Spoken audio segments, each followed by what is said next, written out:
இயேசு கிறிஸ்துவ நாமத்தினால் அழைக்கப்பட்ட சகோதர சகோதரிகள் அனைவருக்கும் மாலை வணக்கத்தை தெரிவித்துக் கொண்டு இன்றைக்கான காணொளிக்கு நம்ம போலாங்க. இன்றைக்கு நம்ம பார்க்க போகின்ற தலைப்பு என்னன்னு பாத்தீங்கன்னாக்கா, பெஞ்சமின் பற்றிய 7 ஆச்சரியமான உண்மைகள். 7 surprising facts about Benjamin. Benjamin யாருன்னு போது யாக்கோபோட குமாரன். அவருடைய வாழ்க்கையில இருந்து நிறைய பாடங்களை நம்ம கத்துக்கலாம். ஏராளமான இன்ட்ரெஸ்டிங்கான விஷயங்கள் அவரோட வாழ்க்கையில இருக்குதுங்க. அவருடைய சந்ததி மூலியமா கூட நம்ம நிறைய விஷயங்களை கத்துக்கலாம். அது எல்லாத்தையும் இந்த காணொளியில சுருக்கமா நம்ம பார்க்க போகின்றோம். முதலாவது, பெஞ்சமின் யாக்கோபோட குமாரன். அது நமக்கு நல்லாவே தெரியும். ஆனா இவர் ஒருத்தர் தான் தேவன் வாக்குத்தத்தம் பண்ணின அந்த ஒரு நிலத்துல அவர் பிறக்கிறாருங்க. கானான் தேசத்துல பிறக்கிறார். மத்த 11 பேரை நீங்க பாத்தீங்கன்னாக்கா பத்தான் ஆறாம்ல பிறக்கிறாங்க. வேற ஊரு. நான் இவரு மட்டும்தான் தேவன் வாக்குத்தத்தம் கொடுத்த கானான் தேசத்துக்குள்ள பிறக்கிறார். அதான் லேட்டரா இஸ்ரேல் ஜனம் அங்க குடியேறாரு. எந்த ஊருன்னும் போது ஆச்சரியமான விஷயம் என்னன்னாக்கா, பெத்லெஹேம்ல இவர் பிறக்கிறாரு. ஆதியாகமம் 35ஆம் அதிகாரம் 18வது வசனம், ஜெனசிஸ் சாப்டர் 35:18ல மரண காலத்தில் அவள் ஆத்துமா பிரியும் போது அவள் அவனுக்கு பென் ஒன்னி என்று பெயரிட்டாள். அவன் தகப்பனோ அவனுக்கு பெஞ்சமின் என்று பெயரிட்டான். தாய் என்ன பண்றாங்க, ரேச்சல், அவங்களுக்கு பென் ஒன்னி அப்படின்ற பேரு. தகப்பன் என்ன பண்றாங்கன்னாக்கா பெஞ்சமின் அப்படின்ட்டு பேர் வைக்கிறாங்க. அவர் எங்க பிறந்தார் அப்படின்னு பார்க்கும்போது பெத்லெஹேமுக்கு அருகாமையில பிறக்கிறாங்க. மற்ற சகோதரர்கள் எல்லாமே பதாம் ஆறாம்ல பிறக்கிறாங்க. ராக்கேல் ஏன் பென்னோனின்னு பேர் வைக்கிறாங்கன்னு பாத்தீங்கன்னாக்கா, இந்த குமாரன் என்னோட கஷ்ட காலத்துல பிறந்தாரு, சன் ஆஃப் மை சாரோ அப்படின்ட்டு பேர் வைக்கிறாங்க. இல்லைங்களா? ஒரு துக்கத்தை குறிக்குதுங்க. ஆனா யாக்கோபு என்ன பேர் வைக்கிறாருனாக்கா பெஞ்சமின் நினைக்கிறாருங்க. அதுக்கு என்ன அர்த்தம்னாக்கா, என்னோட வலது பாரிசத்தின் குமாரன், son of my right hand அப்படின்னு அர்த்தம் வருதுங்க. பெஞ்சமின் கோத்திரத்தார தேவன் எப்போதுமே அவரோட பிரசனத்தினால் வழி நடத்தினார். இதை நம்ம சங்கீதம் 80ஆம் அதிகாரம் 1-2ல பார்க்கலாங்க. சாம் சாப்டர் 80:1 and 2ல, இஸ்ரேவேலின் மெய்ப்பரே, யோசேப்பை ஆட்டு மந்தை போல் நடத்துகிறவரே, செவி கொடும், கேருபீன்கள் மத்தியில் வாசம் பண்ணுகிறவரே பிரகாசியும். எப்ரஹாம், பெஞ்சமின், மன்னாசே என்பவர்களுக்கு முன்பாக நீர் உமது வல்லமையை எழுப்பி எங்களை ரட்சிக்க வந்தருளும். பாத்தீங்களா? அவரோட வல்லமை யாருக்கு முன்பாக இருந்துச்சு? எப்ராயிம், பெஞ்சமின், மனாசே இவங்களுக்கு முன்பாக இருந்துச்சுங்க. தேவன் அவங்க வல்லமையா வழி நடத்தினாருங்க தேவன். இதுல நம்ம கற்றுக்க வேண்டிய பாடம் என்னன்னு பாத்தீங்கன்னாக்கா, நம்ம லைஃப்ல ஸ்டார்டிங்ல கஷ்டம் இருக்கலாங்க, பிரச்சனைகள் இருக்கலாம், போராட்டங்கள் இருக்கலாம். எதிர்காலத்தை தேவன் நிச்சயமாக மாற்றாருங்க. கஷ்டம் நம்ம லைஃப்ல வருதுனாக்கா எப்பவுமே கஷ்டமே இருக்கும் அப்படின்ட்டு இல்லைங்க. பெயின் இருக்குதுனாக்கா எப்போதுமே பெயினே இருக்குன்ட்டு அர்த்தம் இல்லை. பெஞ்சமினோட லைஃப்பை நம்ம பார்க்கும்போது, பொறுக்கும் போதே தாய் இறந்துடுறாங்க. எவ்வளவு பெரிய கஷ்டம் இல்லைங்களா? ஆனா தேவன் என்ன பண்ணாரு? ஆசீர்வதித்தாருங்க. அவருக்குன்னு ஒரு வாக்கு தத்தத்தை தேவன் கொடுத்து அவங்கள வழி நடத்தினாருங்க. தேவனுடைய பிரசனை எப்போதுமே அந்த குடும்பத்தார் கூட இருந்தது. 2வது விஷயம் என்னன்னு பாத்தீங்கன்னாக்கா, பெஞ்சமின் கோத்திரத்தார்ல ரொம்ப கை தேர்ந்த வில்வித்தக்காரங்க இருந்தாருங்க. Extraordinary warriors. இல்லைங்களா? போர் வீரர்கள். இவங்க போர் செய்ய வரும்போது எல்லாரும் பயப்படுறாருங்க. எல்லாருமே லெஃப்ட் ஹேண்டர்ஸா இருந்தாங்க. 700 பேரு. அந்த 700 பேரை என்ன பண்ணுவாங்கனாக்கா, அந்த வில்ல அடிக்கும் போது கரெக்டா குறியில படணும். அந்த மாதிரி யாருமே அந்த ஊர்ல இல்ல. அதனால இவங்கள பார்க்கும்போது எல்லாரும் பயப்படுறாங்க. அவ்வளவு எக்ஸ்ட்ராடினரி டேலண்ட் தேவன் அவங்களுக்கு கொடுத்திருந்தாங்க சகோதர சகோதரி. நியாயாதிபதிகள் 20ஆம் அதிகாரம் 16வது வசனத்துல நம்ம பார்க்கலாம். ஜட்ஜஸ் சாப்டர் 20:16ல, அந்த ஜனங்கள் எல்லோருக்குள்ளும் தெரிந்து கொள்ளப்பட்ட இடதுகை வாக்கான 700 பேர் இருந்தார்கள். அவர்கள் அனைவரும் ஒரு மயிரிடையையும் தப்பாதபடிக்கு கவனக்கல் எறிவார்கள். பாத்தீங்களா? தப்பவே தப்பாதுங்க. அவங்க குறிச்சு அடிச்சா அந்த மாதிரி இருந்தாருங்க அவங்க. அதுக்கப்புறம் பெஞ்சமின் கோத்திரத்தார்ல ஒரு நியாயாதிபதி வராருங்க. அவர் பேர் ஏகூத். அவரும் லெஃப்ட் ஹேண்டருங்க. அவர் இஸ்ரேல ஒரு காலகட்டத்துல ரட்சித்தார். அவரை பத்தி நம்ம நியாயாதிபதிகள் 3ஆம் அதிகாரம் 15வது வசனத்துல பார்க்கலாங்க. ஜட்ஜஸ் சாப்டர் 3:15ல, இஸ்ரவேல் புத்திரர்கள் மீண்டும் கர்த்தரை நோக்கி கூப்பிட்டார்கள். கர்த்தர் அவர்களுக்கு ஒரு இரட்சகரை எழுப்பினார். அவர் பெஞ்சமின் கோத்திரத்தானாகிய கோராவின் குமாரன் ஏகூது. அவர் இடது கை ஆளார். அவர் மூலமாக இஸ்ரவேல் புத்திரர்கள் மோவாபின் ராஜாவாகிய எக்லோனுக்கு காணிக்கை அனுப்பினார்கள். பாத்தீங்களா? இந்த எக்லோனை என்ன பண்றாருனாக்கா, லெஃப்ட் ஹேண்ட்ல போயிட்டு சாவடிச்சுட்டு வந்துடுறாருங்க சகோதர சகோதரி. அதுக்கப்புறம் இஸ்ரவேலுக்கு ஒரு ரட்சிப்பு வந்தது. இவரை தேவன் பயன்படுத்தினாருங்க. இந்த பெஞ்சமின் கோத்திரத்தார் எப்படிப்பட்ட பராக்கிரமசாலிகள் அப்படின்றத 1 நாளாகமம் 12ஆம் அதிகாரம் 1-2 வசனங்கள்ல நம்ம வந்து பார்க்கலாங்க. ஃபர்ஸ்ட் குரானிக்கல் சாப்டர் 12 1 and 2ல தாவீது கிஷ்யன் குமாரனாகிய சவுலின் நிமித்தம் இன்னும் மறைவாய் இருக்கையில் பாத்தீங்களா, சவுல் என்ன பண்றாரு, எப்படியாவது தாவீதை கொலை பண்ணணும்னு பாக்குறாருங்க. அப்போ தாவீதுக்கு ஒத்தாசை செய்ய சில வீரர்கள் வராங்க. அவங்க எங்கத்துல இருந்து வராங்கன்னு பாத்தீங்கன்னாக்கா, பெஞ்சமின் கோத்திரத்துல இருந்தே வராங்க. அவங்க கிட்ட இருந்த டேலண்ட் இங்க இருக்குதுங்க இல்லைங்களா, எழுதப்பட்டிருக்குது.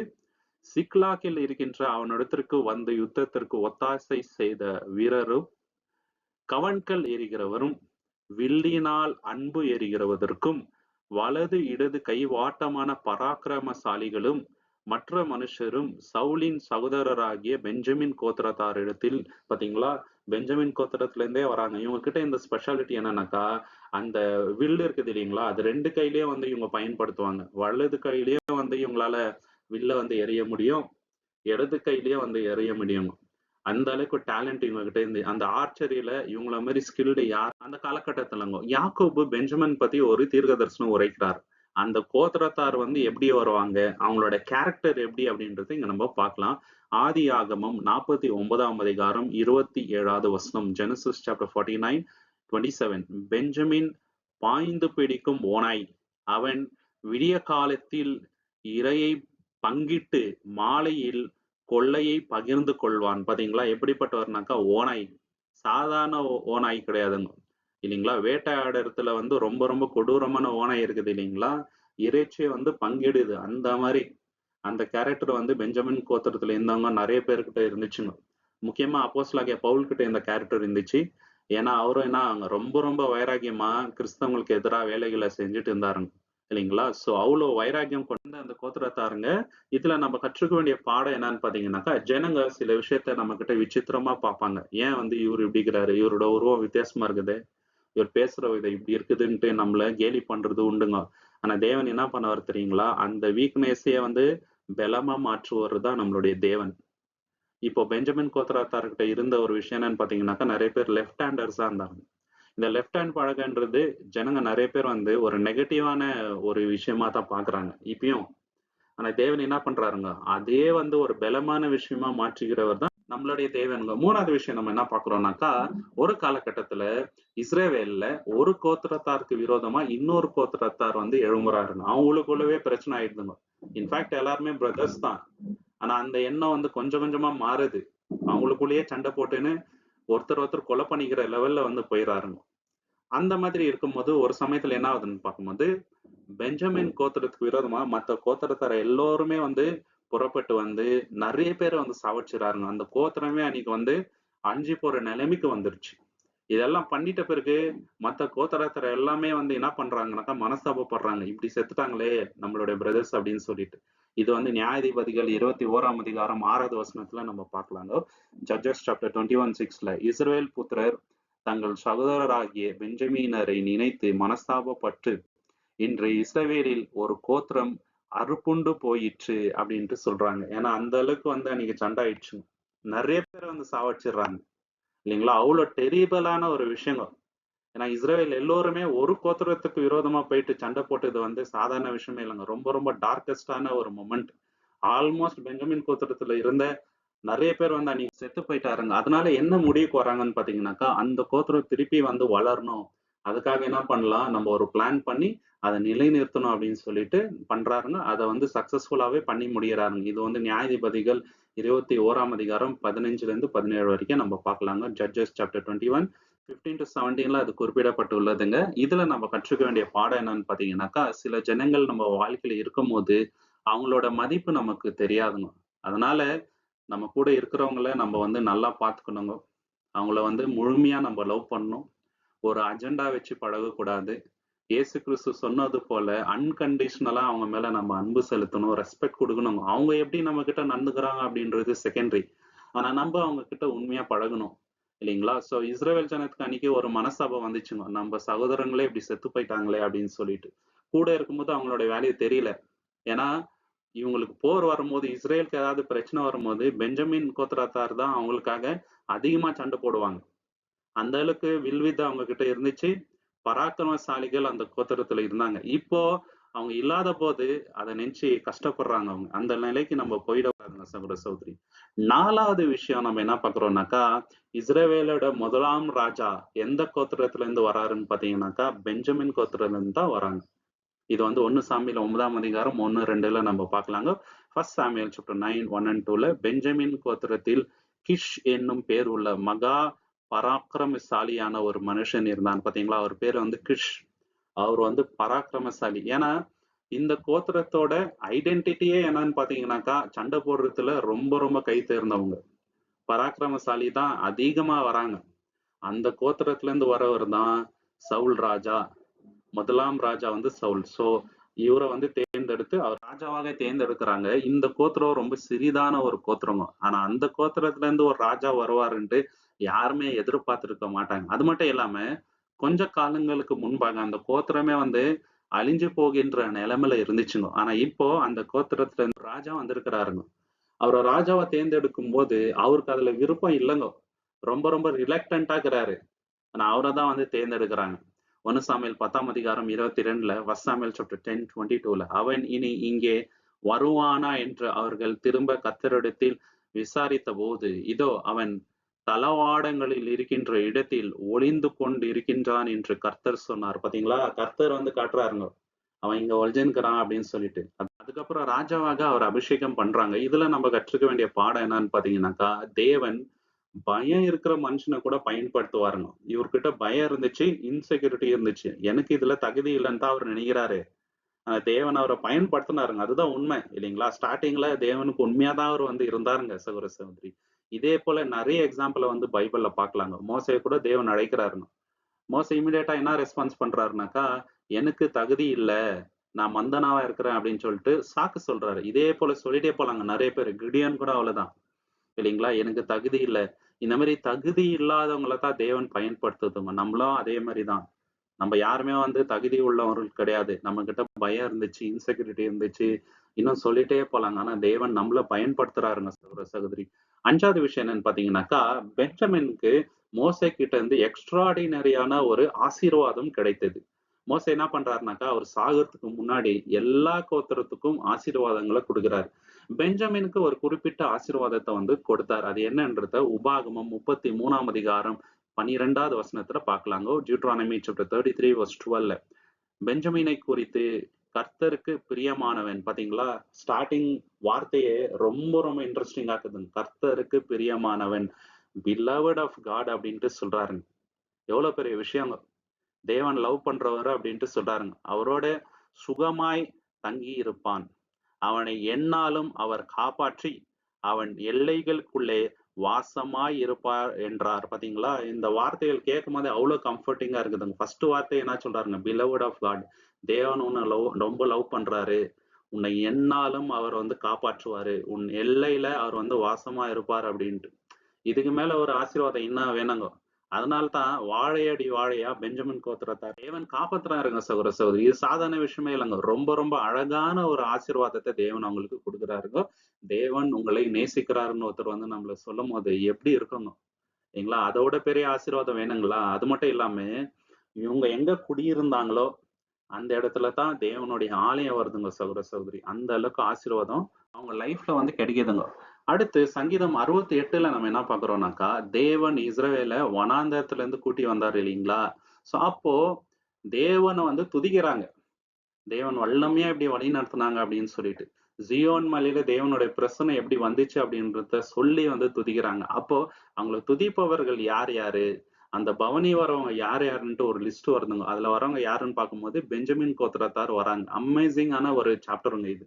சங்கீதம் 68ஆம் அதிகாரம் 27 நம்ம சாம் சாப்டர் 68:27ல அங்கே அவர்களை ஆளுகின்ற சின்ன பெஞ்சமீனும் யூதாவின் பிரபுக்களும் அவர்கள் கூட்டமும் செபுலோனின் பிரபுக்களும் நாப்தலினின் பிரபுக்களும் உண்டு. பாத்தீங்களா, இப்படிதான் வந்து ஒரு ஒரு கோத்திரத்தாரும் ப்ரொசஷன்ல வருவாங்க.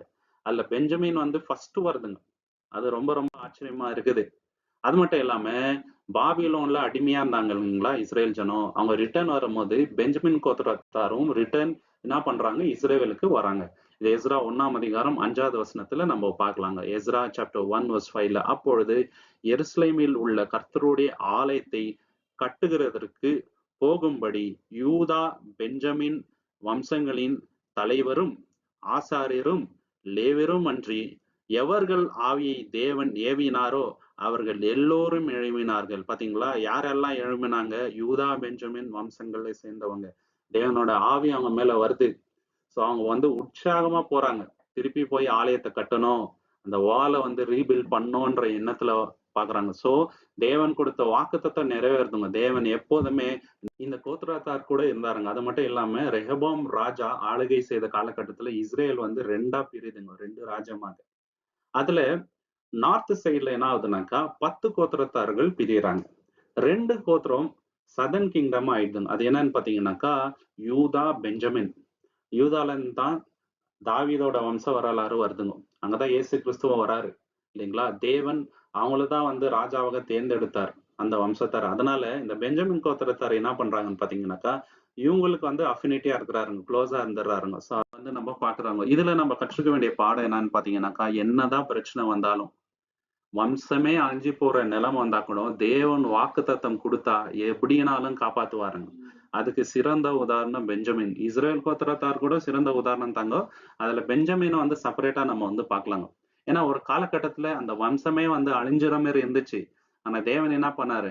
அதன் மூலியமாக ராஜாக்களை வந்து எழுப்புனாருங்க. ஒரு சகோதரி, அதான் வந்து நம்ம பாக்குறோங்க. 6வது விஷயம் என்னன்னு பாத்தீங்கன்னாக்கா அப்போஸ்தலனாகிய பவுல் வந்து பெஞ்சமின் கோத்திரத்தை சேர்ந்தவர்.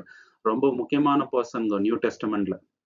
சத்தியம் வந்து நிறைய பேருக்கு போய் சேர தேவன் பயன்படுத்தின ஒரு பாத்திரம். இஸ்ரவேலோட முதல் ராஜா பேர் வந்து சவுல். அப்போஸ்தலனாகிய பவுலோட ரியல் நேம் வந்து சவுல் தான். சோ அதுவும் வந்து ரொம்ப ரொம்ப இன்ட்ரெஸ்டிங்கா இருக்குது. பிலிப்பியர் 3ஆம் அதிகாரம் 5வது வசனத்துல நம்ம பார்க்கலாம். பிலிப்பியன் சாப்டர் 3:5 8ஆம் நாளில் சுன்னதி செய்யப்பட்டவன், இஸ்ரவேல் சன்னதியில் பிறந்தவன், பெஞ்சமின் கோத்திரத்தில் இருந்தவன். பாத்தீங்களா, நான் பெஞ்சமின் கோத்திரத்தை சேர்ந்தவர்ன்ட்டு அவரே சொல்றாருங்க. ஆனா இதெல்லாம் சொல்லிட்டு அவர் என்ன தெரியுங்களா சொல்றாரு? அதனால எந்த ஒரு பிரயோஜனமும் இல்ல, விசுவாசத்தான் மெயின் இல்லைங்களா. மாம்சத்தின் மேல் நான் நம்பிக்கை வைக்கல, நான் இந்த கோத்திரத்துல பொறந்ததுனாலவே நான் பெரிய ஆளு, நான் தேவனோட பிள்ளை அப்படின்றது அடையாளம் கிடையாது அப்படின்ட்டு அவர் சொல்றாரு. பிலிப்பியர் 3:4-8. Philippian chapter 3:4-8. மாம்சத்தின் மேல் நம்பிக்கை வைக்க வேண்டுமானால் நானும் வைக்கலாம். வேறொருவன் மாம்சத்தின் மேல் நம்பிக்கையாய் இருக்க நினைத்தால் நான் அதிகமாய் அப்படி செய்யலாம்.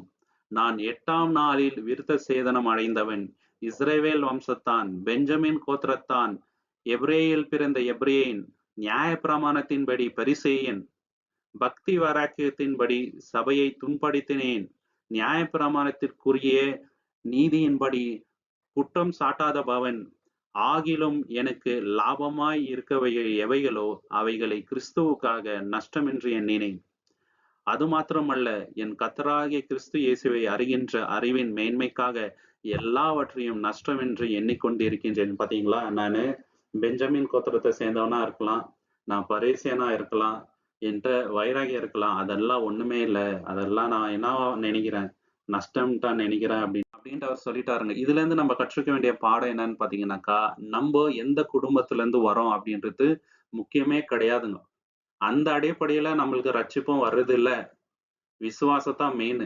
அததான் வந்து அப்போஸ்தலனாகிய பவுல் வந்து இங்க சொல்றாருங்க. சகோதரி, 7வது விஷயம் நம்ம பார்க்க வேண்டியது என்னன்னு பாத்தீங்கன்னாக்கா, இஸ்ரவேல்ல பஞ்சம் வரும்போது என்ன பண்றாங்க, யோசேப் கிட்ட அவங்களோட சகோதரர்கள் எல்லோருமே போறாங்க. அப்போ மத்த சகோதரர்களை பார்க்கிலும் பெஞ்சமினுக்கு 5 மடங்கான சாப்பாடு எக்ஸ்ட்ராவா வந்து இவர் வைக்கிறாருங்க யோசேப்பு. அது வந்து ஆதியாகமம் 43ஆம் அதிகாரம் 34வது வசனத்துல நம்ம பார்க்கலாங்க. ஜெனசிஸ் சாப்டர் 43:34 அவன் தன் சமூகத்தில் இருந்து அவர்களுக்கு பங்குகளை அனுப்பி வைத்து வந்தான். பெஞ்சமினின் பங்கு மற்றவர்களுடைய பங்கை பார்க்கிலும் 5 மடங்கு அதிகமாய் இருந்தது. அவர்கள் அவனோடு கூட புசித்து அவரோடு மதுபானம் பண்ணினார்கள். பாத்தீங்களா, 5 மடங்கு வந்து அதிகம். அது மட்டும் இல்லாம பெஞ்சமினை பார்த்த உடனே ஜோசப் ரொம்ப இமோஷனல் ஆயிடுறாருங்க. எப்படி இமோஷனல் ஆகுறாருனாக்கா, தனியா போய் வந்து அழுகுறாரு. இது ஆதியாகமம் 43ஆம் அதிகாரம் 29-30 நம்ம பார்க்கலாங்க. Genesis chapter 43:29-30. அப்பொழுது அவன் தன் கண்களை ஏறெடுத்து தன் தாயின் குமாரனும் தன் தம்பியுமான பெஞ்சமினை கண்டு, நீங்கள் எனக்கு சொன்ன உங்கள் இளைய சகோதரன் இவன்தானே என்று கேட்டு, என் புத்திரனே, தேவன் உமக்கு கிருபை செய்வாராக என்றான். யோசேப்பு தன் சகோதரன் மேல் கொண்ட உருக்கத்தினால் தீவிரமாய் எழுந்து அழும்படி இடம் தேடி தன் அறைக்கு போய் அங்கே அழுதான். பாத்தீங்களா? அறைக்குள்ள போயிட்டு அழுகுறாருங்க. ஏன்னா கூட பிறந்தவங்க இல்லைங்களா? அந்த உருக்கம் ரொம்ப வருஷம் கழிச்சு பார்க்கும்போது அவரால இமோஷனை வந்து கண்ட்ரோல் பண்ணவே முடியலங்க. அது மட்டும் இல்லாம அவங்கள திருப்பி அனுப்பும்போது பெஞ்சமினுக்கு மாத்திரம் அதிகமான gift கொடுக்குறாருங்க. ஆதியாகமம் 45ஆம் அதிகாரம் 22வது வசனத்துல ஜெனசிஸ் சாப்டர் 45:22 அவன் அவர்களில் ஒவ்வொருவருக்கும் ஒவ்வொரு மாற்று வஸ்திரத்தை கொடுத்தான். பெஞ்சமினுக்கோ 300 வெள்ளி காசுகளையும் 5 மாற்று வஸ்திரங்களையும் கொடுத்தான். பாத்தீங்களா? அவருக்கு மட்டும் 5 மாற்று வஸ்திரங்கள் கொடுக்குறாரு. வெள்ளி காசுகளை கொடுத்து அனுப்புறாருங்க. இதுல நம்ம கற்றுக்க வேண்டிய பாடம் என்னன்னு பாத்தீங்கன்னாக்கா, தேவன் சில சமயம் நம்ம லைஃப்ல பழைய பாவங்கள் நம்ம கிட்ட இன்னுமே இருக்குதா, அந்த சிந்தை நம்ம கிட்ட இருக்குதா அப்படின்ட்டு டெஸ்ட் பண்ணுவாருங்க. அதனால நம்ம ரொம்ப ரொம்ப எச்சரிக்கையா இருக்கணும். ஒன்ஸ் இயேசு கிறிஸ்துக்குள்ள வந்த பின்பு பழைய பாவத்தை வந்து திரும்பி நம்ம செய்யக்கூடாதுங்க. சகோதர சகோதரி, தேவன் தாமே இந்த வசனங்களை ஆசீர்வதிப்பாராக. உங்களுக்கு இந்த காணொளி பிடிச்சிருந்தா லைக் பண்ணுங்க, ஷேர் பண்ணுங்க, சப்ஸ்கிரைப் பண்ணுங்க. தேவனுடைய சித்தம் இருந்தா கூடிய சீக்கிரம் இன்னொரு காணொளியில நம்ம எல்லோருமே சந்திக்கலாம். நீங்கள் கொடுக்கின்ற எல்லா ஆதரவுகளுக்கும் நன்றிகள். Thank you so much. அமேன்.